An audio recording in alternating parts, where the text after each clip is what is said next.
Selamat pagi dan salam sejahtera bagi kita semua. Puji dan syukur kepada Tuhan karena kasih-Nya hari ini kita boleh lagi berjumpa untuk memuji Tuhan, membaca dan merenungkan firman Tuhan, walaupun hanya melalui media sosial. Kiranya firman Tuhan akan memberikan kita kekuatan hidup, iman, dan percaya. Dan pelayan firman pada hari ini adalah Bapak Pendeta Simon Pongdatu STH. Untuk menyambut pelayan firman dengan penuh kasih, saya ajak kita berdiri. Panggilan beribadah. Aku hendak bersyukur kepadamu, ya Tuhan Allahku, dengan segenap hatiku dan memuliakan namamu untuk selama-lamanya. Sebab kasih setiamu besar atas aku, dan engkau telah melepaskan nyawaku dari dunia orang mati yang paling bawah. Kita memuji Tuhan melalui Kidung PKJ nomor 7 ayat 1 dan ayat yang kedua, bersyukurlah pada Tuhan.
Pertolongan kita dalam kebaktian minggu saat ini adalah dari pihak Tuhan yang menjadikan langit dan bumi, yang memelihara kesetiaannya sampai selama-lamanya dan tidak pernah meninggalkan perbuatan tangannya.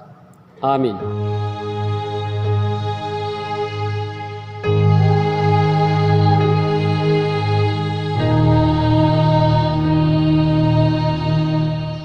Jemaat, silakan duduk kembali. Jemaat yang dikasihi Tuhan Yesus Kristus,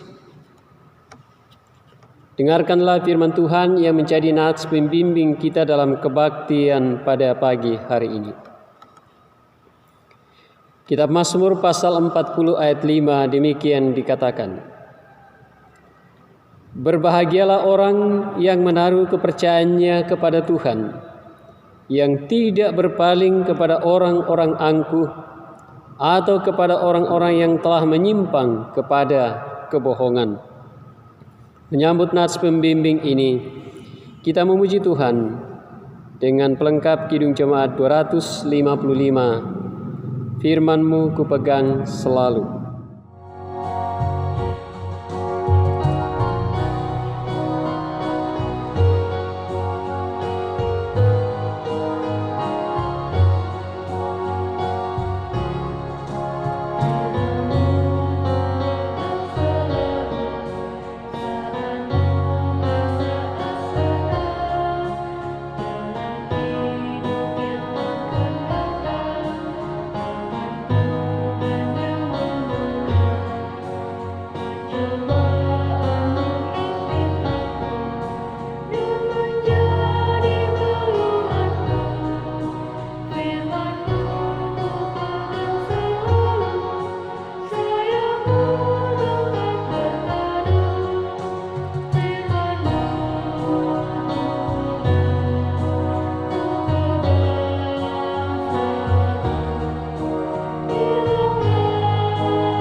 Saudara-saudara, marilah dengan kerendahan hati kita mengaku dosa dan kesalahan kita kepada Allah. Kita berdoa. Ya Tuhan, kami merendahkan hati di hadapan-Mu dan mengaku bahwa di dalam hidup kami sering tidak melakukan kehendak-Mu. Kami tidak setia, bahkan melalaikan kewajiban kami untuk memberitakan Injil Yesus Kristus. Sebab itu kami mohon, kasihanilah kami dan ampunilah kami, serta kuatkan iman kami, agar kami dapat hidup menurut kehendak-Mu, demi kemuliaan nama-Mu sendiri. Amin. Saudara-saudara yang dikasihi oleh Tuhan Yesus Kristus, setelah kita mengaku segala dosa dan kesalahan kita kepada Tuhan, maka sekarang dengarkanlah berita pengampunan dosa. Dalam hal inilah kasih Allah dinyatakan di tengah-tengah kita, yaitu bahwa Allah telah mengutus Anak-Nya yang tunggal ke dalam dunia, supaya kita hidup olehnya. Inilah kasih itu. Bukan kita yang telah mengasihi Allah, tetapi Allah yang telah mengasihi kita, dan yang telah mengutus Anak-Nya sebagai pendamaian bagi dosa-dosa kita. 1 Yohanes 4 ayat 9 sampai 10. Kita aminkan berita pengampunan dosa ini dengan memuji Tuhan. PKJ 216 ayat 1. Berlimpah sukacita di hatiku.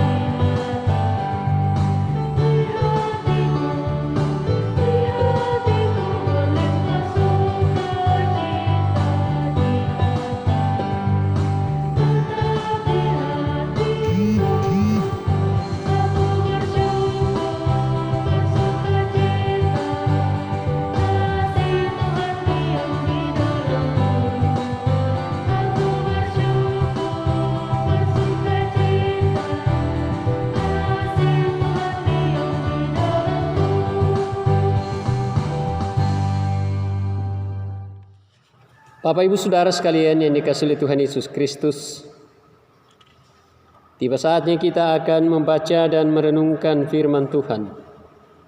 Tetapi sebelumnya mari kita memohon kuasa Roh Kudus untuk menolong kita dan mampukan kita mengerti akan kebenaran Tuhan dan melakukannya. Kita satu dalam doa, kita berdoa.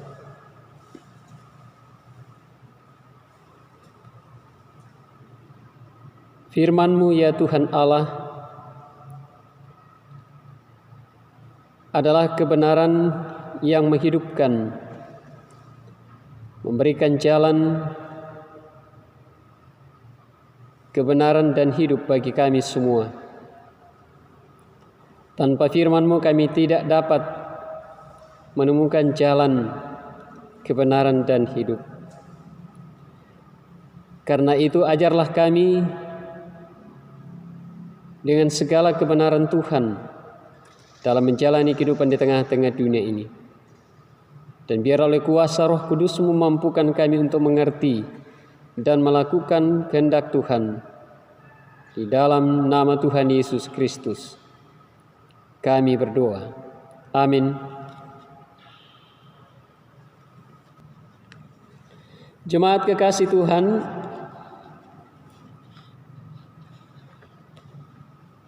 firman Tuhan yang akan kita baca dan renungkan pada kebaktian saat ini terdapat dalam Injil Yohanes pasal 14. Injil Yohanes pasal 14 ayat 4 sampai ayat yang ke-7. Demikian dikatakan, "Dan kemana aku pergi, kamu tahu jalan ke situ." Kata Thomas kepadanya, "Tuhan, kami tidak tahu kemana Engkau pergi. Jadi bagaimana kami tahu jalan ke situ? Kata Yesus kepadanya, Akulah jalan dan kebenaran dan hidup. Tidak ada seorang pun yang datang kepada Bapa kalau tidak melalui Aku. Sekiranya kamu mengenal Aku, pasti kamu juga mengenal Bapa-Ku. Sekarang ini kamu mengenal Dia dan kamu telah melihat Dia. Demikianlah pembacaan firman Tuhan.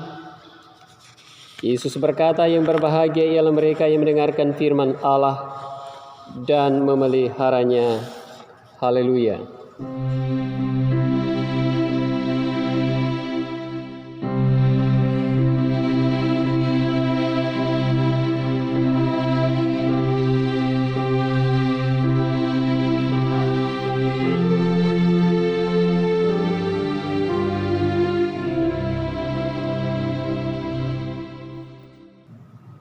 Jemaat yang dikasihi oleh Tuhan Yesus Kristus, selamat pagi dan salam sejahtera bagi kita sekalian. Selamat bertemu kembali lewat ibadah ini. Dalam kebaktian kita pada saat ini, firman Tuhan yang menjadi pokok perenungan kita adalah Injil Yohanes pasal 14 ayat 4 sampai ayat 7.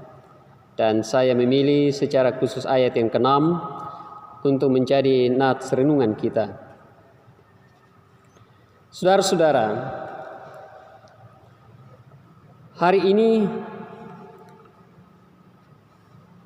kita sudah memasuki minggu keempat sesudah hari kebangkitan Kristus atau hari raya Paskah.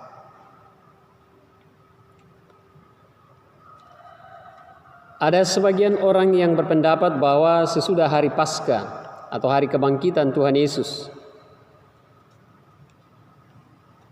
kita kembali pada minggu biasa dalam pengertian sesuai dengan kalender Kirjawi. Tetapi sesungguhnya Bapak Ibu Saudara sekalian, jika kita mencermati Alkitab, secara khusus kitab Injil, maka sesungguhnya antara kebangkitan Yesus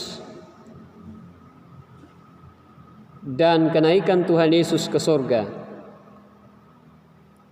adalah merupakan minggu-minggu Paskah yang seharusnya masih mewarnai kehidupan kita. Mengapa saya mengatakan bahwa sebenarnya antara kebangkitan dan kenaikan itu masih disebut sebagai minggu perayaan Paskah? Karena memang faktanya dalam Alkitab, baik Injil Yohanes, Injil Matius, Markus maupun Lukas, masih membicarakan sekitar kebangkitan Kristus dan penampakannya.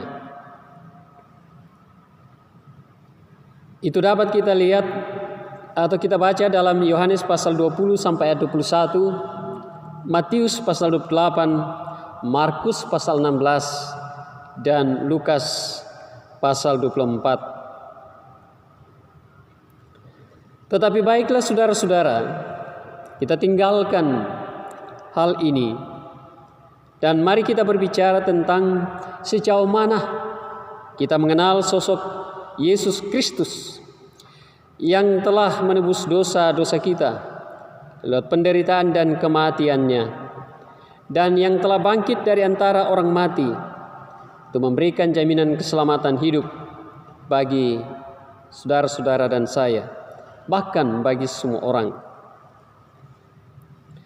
Dalam Injil Yohanes pasal 14 ayat 4 sampai 7. Secara khusus ayat 6, Yesus kembali memberikan pernyataan yang tegas, sebuah ungkapan yang sangat mulia dan besar dengan mengatakan, Akulah jalan dan kebenaran dan hidup. Tidak ada seorang pun yang datang kepada Bapa kalau tidak melalui aku. Nah, saudara-saudara, setelah sebelumnya dalam Yohanes pasal 10 ayat 11, kita juga telah membaca atau mendengar bahwa Yesus menyatakan bahwa dirinya adalah satu-satunya gembala yang baik. Dan kini pada saat ini, dalam Injil Yohanes pasal 14 ayat 6, Yesus kembali mengklaim dirinya dengan sebuah pernyataan bahwa Dia adalah satu-satunya jalan dan kebenaran dan hidup. Pernyataan ini, saudara-saudara, adalah merupakan jawaban terhadap pertanyaan Thomas dan juga sekaligus menjadi proklamasi kepada umat manusia, bahkan kepada dunia, bahwa Yesus adalah satu-satunya jalan, kebenaran, dan hidup. Mengapa Yesus mengklaim dirinya sebagai satu-satunya jalan, kebenaran, dan hidup? Apa maksud dari pernyataan ini? Saudara-saudara, yang pertama, Yesus adalah satu-satunya jalan. Kita tahu, saudara-saudara, bahwa sebelum Yesus mengatakan hal ini, orang-orang Yahudi telah membicarakan hal ini atau telah memiliki konsep tentang jalan, kebenaran, dan hidup yang harus ditempuh oleh manusia untuk sampai pada kehidupan yang baru. Tetapi mereka belum menemukan jalan, kebenaran, dan hidup yang sesungguhnya.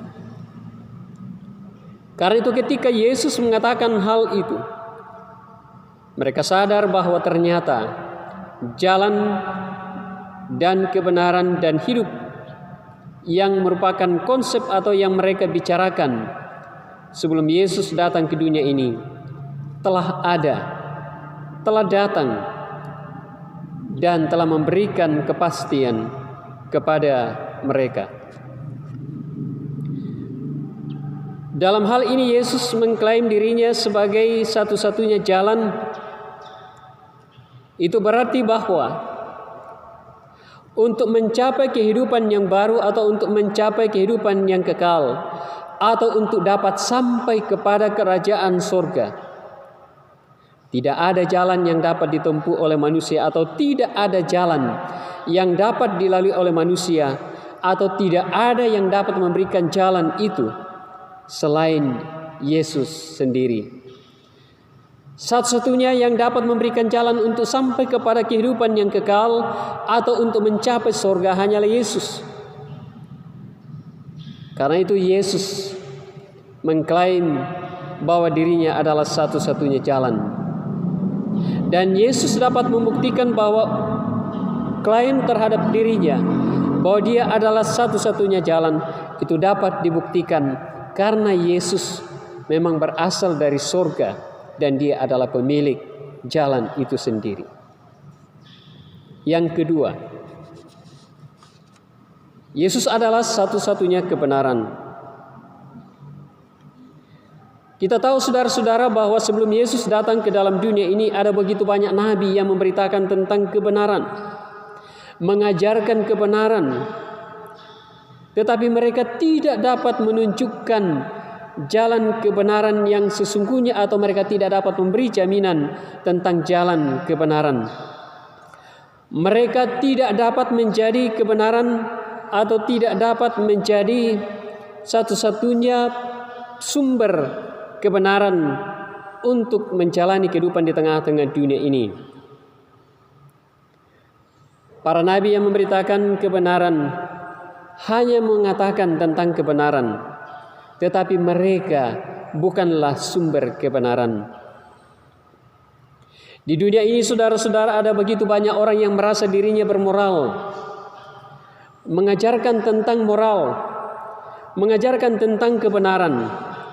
Tetapi dalam praktik kehidupannya mereka adalah orang-orang yang suka menindas orang lain, berlaku tidak adil terhadap sesamanya manusia, melakukan persekusi, korupsi, dan lain-lain sebagainya.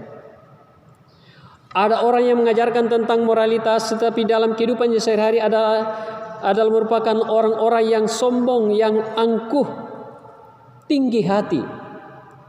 mengajarkan kerendahan hati, padahal sesungguhnya mereka adalah orang-orang yang tinggi hati. Berbeda dengan Yesus, saudara-saudara. Yesus tidak hanya mengajarkan tentang kebenaran, tetapi juga membuktikan dirinya sebagai satu-satunya kebenaran, sumber kebenaran yang layak untuk dicontoh atau diteladani dalam kehidupan ini. Karena tidak ada satu pun hal yang dilakukan oleh Yesus yang bertentangan dengan kebenaran.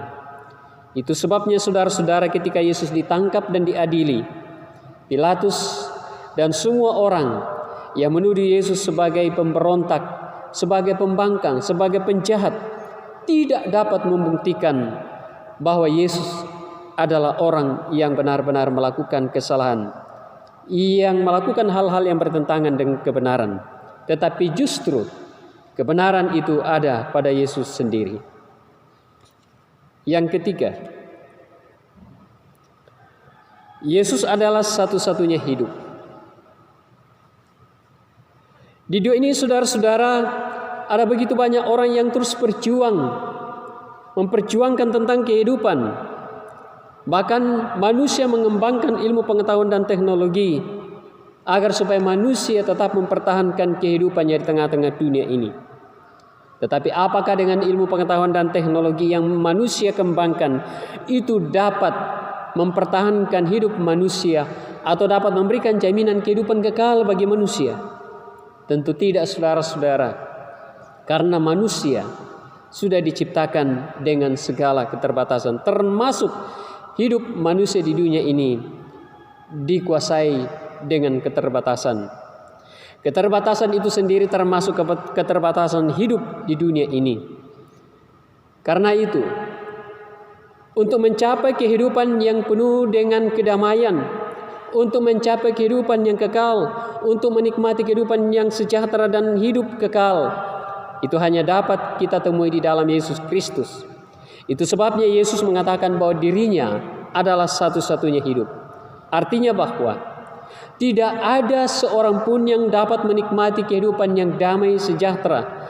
Tidak ada seorang pun yang dapat menikmati kehidupan yang kekal kalau tidak hidup di dalam Yesus. Yesus telah membuktikan dirinya sebagai satu-satunya hidup karena Ia telah bangkit dari antara orang mati, memberikan jaminan yang kekal bagi setiap orang yang percaya kepadanya bahwa kehidupan yang sesungguhnya hanya ada di dalam Yesus, tidak ada di luar Yesus. Bapak, Ibu, saudara-saudara yang dikasihi oleh Tuhan Yesus Kristus, dari penjelasan Injil Yohanes pasal 14 secara khusus ayat 6 dengan 3 poin yang kita uraikan dari pernyataan Tuhan Yesus yang mengatakan bahwa akulah jalan dan kebenaran dan hidup, akan memberikan kepastian kepada setiap orang yang percaya kepada Yesus bahwa ternyata di dalam diri Yesus benar-benar ada jalan, kebenaran, dan hidup. Oleh karena itu, saudara-saudara, jangan kita sia-siakan iman percaya kita. Jangan kita abaikan kebenaran ini. Tetapi mari kita benar-benar hidup di dalam Yesus Kristus. Karena kita telah mengenal siapa Yesus yang sesungguhnya. Yesus adalah satu-satunya jalan dan kebenaran dan hidup. Jika saudara-saudara mau mendapatkan jalan kebenaran dan hidup, maka hiduplah di dalam Yesus Kristus. Kita pasti akan hidup di jalan yang benar, hidup di dalam kebenaran, dan hidup dalam kehidupan yang kekal. Terpujilah Tuhan kita Yesus Kristus. Amin. Jemaat yang dikasihi oleh Tuhan Yesus Kristus, untuk pengakuan iman disilakan untuk berdiri. Bersama-sama dengan sekalian orang percaya di segala tempat, kita ucapkan pengakuan iman rasuli bersama demikian. Aku percaya kepada Allah, Bapa yang Maha Kuasa, Khalik langit dan bumi, dan kepada Yesus Kristus, Anak yang tunggal Tuhan kita, yang dikandung daripada Roh Kudus, lahir dari anak darah Maria, yang menderita di bawah pemerintahan Pontius Pilatus, disalibkan, mati dan dikuburkan, turun ke dalam kerajaan maut. Pada hari yang ketiga, bangkit pula dari antara orang mati, naik ke sorga, duduk di sebelah kanan Allah, Bapa yang Maha Kuasa, dan akan datang dari sana untuk menghakimi orang yang hidup dan yang mati. Aku percaya kepada Roh Kudus, Gereja yang kudus dan am, persekutuan orang kudus, pengampunan dosa, kebangkitan daging, dan hidup yang kekal. Amin. Kita memuji Tuhan dengan PKJ 126 ayat 1. Hanyalah Yesus Juru Selamat.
Jemaat, silakan duduk kembali.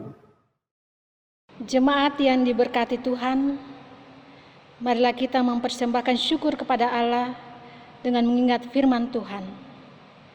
Siapa yang mempersembahkan syukur sebagai korban, ia memuliakan aku. Siapa yang jujur jalannya, keselamatan yang dari Allah akan kuperlihatkan kepadanya. Sambil kita memberikan persembahan, kita menyanyikan PKJ nomor 147 ayat 1-3. Di sini aku bawa.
Bapak Ibu Saudara sekalian, kita siapkan hati dan pikiran kita untuk naikkan doa syafaat kita kepada Tuhan. Kita berdoa. Bapa kami yang di surga, kami memuji dan memuliakan Engkau. Dan kami bersyukur atas kehidupan yang Tuhan anugerahkan kepada kami. Kesehatan, kekuatan, dan keselamatan dalam menjalani hari-hari yang sudah kami lalui. Dan dalam hari-hari yang sudah kami lewati secara khusus pada sepekan yang baru saja berlalu, ada banyak hal yang kami rasakan oleh karena campur tangan Tuhan. Kami boleh melaksanakan berbagai tugas pekerjaan dan tanggung jawab kami walaupun masih dalam keterbatasan. Terbatas untuk beraktivitas karena situasi yang kurang memungkinkan. Tetapi di balik keterbatasan ini ya Tuhan, kami tetap bersyukur bahwa Engkau tetap melindungi dan memberkati kami secara khusus bagi seluruh jemaat Tuhan, pribadi lepas pribadi, keluarga lepas keluarga, bahkan semua kami yang terus menikmati sukacita, keselamatan, dan damai sejahtera. Dalam sepekan ini Tuhan, ada beberapa anggota jemaat Tuhan ataupun keluarga yang bersyukur atas berkat-berkat Tuhan, atas ketambahan usia, atas kelulusan anak-anak mereka di tingkat sekolah menengah atas dan sekolah menengah kejuruan, dan juga bersyukur atas kelulusan anak-anak mereka dalam memasuki tingkat pendidikan yang lebih tinggi. Kami percaya Tuhan bahwa segala berkat adalah anugerah-Mu, adalah pemberian Tuhan yang boleh dinikmati di tengah-tengah kehidupan ini. Karena itu kiranya Tuhan terus mengasihi dan memberkati setiap pribadi dan keluarga yang mengalami sukacita, yang bersyukur atas ketambahan usia dan berkat-berkat lainnya. Apa yang mereka nyatakan, bahwa iman mereka yang mereka nyatakan lewat persembahan syukur mereka, Tuhan terima dan kuduskan agar dapat dipakai untuk pekerjaan di tengah-tengah gereja-Mu, bahkan di tengah-tengah dunia ini. Terus melindungi memberkati mereka dalam perjalanan hidup selanjutnya. Bapa di surga, kami berdoa buat anggota jemaat yang sementara dalam beban pergumulan hidup. Tuhan kiranya terus menolong, mengasihi dan memberkati mereka, agar mereka tidak larut dalam beban pergumulan hidup. Secara khusus mereka yang sakit, ya ada di rumah sakit maupun di rumah mereka masing-masing. Kami mohon kepadamu ya Bapa, Kau kiranya menolong dan memberkati mereka dengan berkat kesembuhan, makanan, minuman, obat-obatan. Tuhan kuduskan di dalamnya saluran berkat Tuhan akan menjadi kesembuhan bagi mereka. Demikian juga para medis Tuhan terus pakai untuk menjadi alat Tuhan dalam memberikan perawatan demi kesembuhan mereka.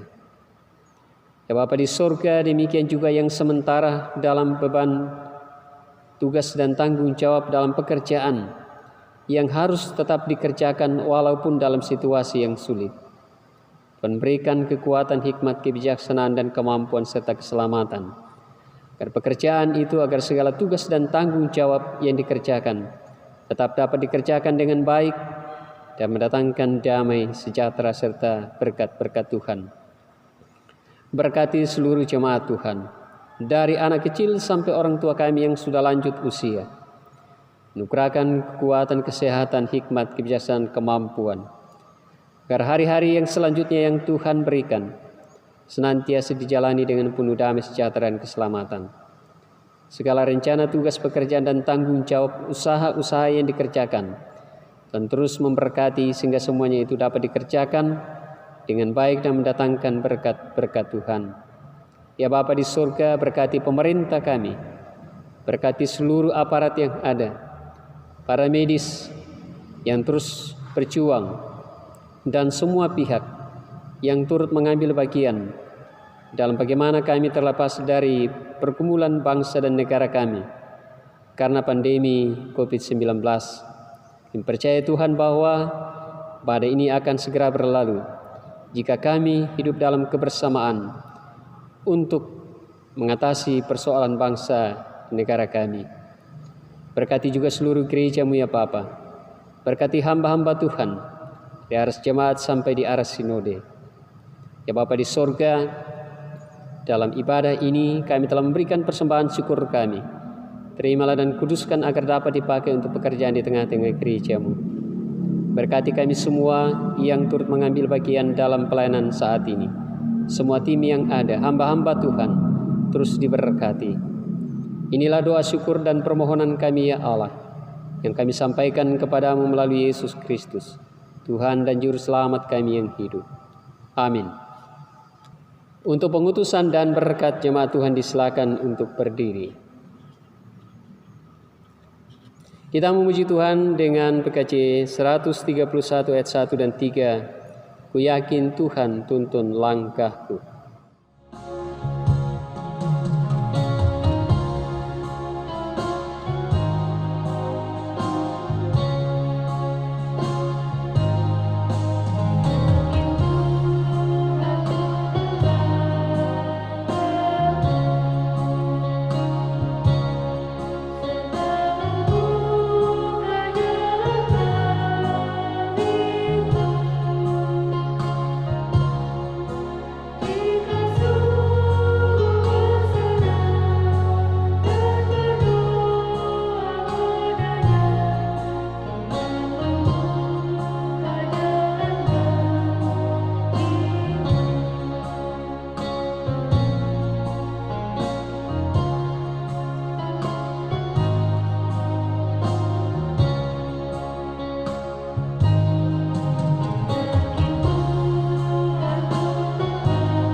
Jemaat yang dikasihi oleh Tuhan Yesus Kristus, arahkanlah hati dan pikiran saudara sekalian kepada Tuhan dan terimalah berkat-Nya. Kasih karunia Tuhan Yesus Kristus dan kasih Allah dan persekutuan Roh Kudus menyertai kamu sekalian. Amin.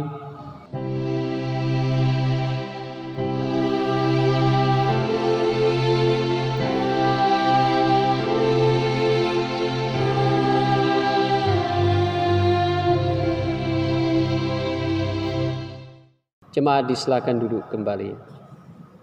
Demikianlah ibadah kita pada saat ini, dan terima kasih atas kesetiaan kita mengikuti ibadah dengan baik.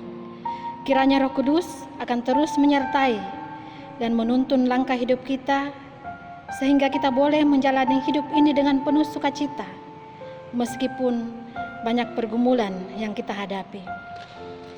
Terima kasih kepada Bapak Pendeta atas pelayanannya dalam ibadah ini, dan terima kasih kepada seluruh tim yang terlibat dalam pelayanan ini. Tuhan Yesus memberkati. Selamat pagi dan selamat hari Minggu.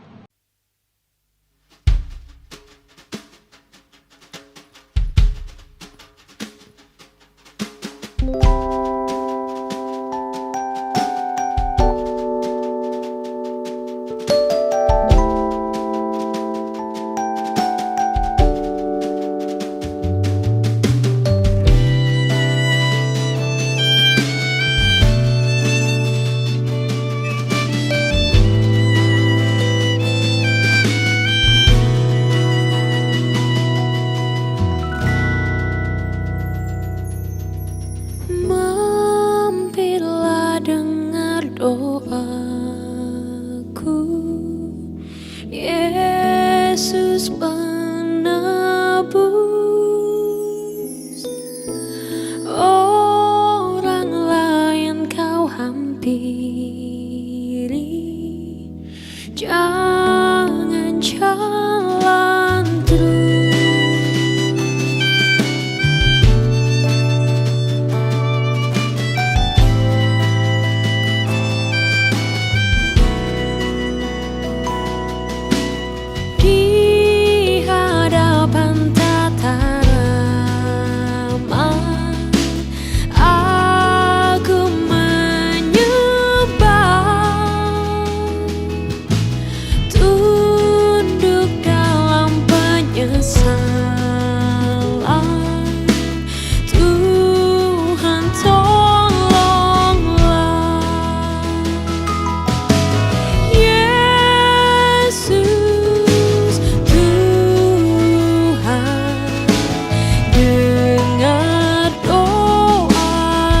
Jangan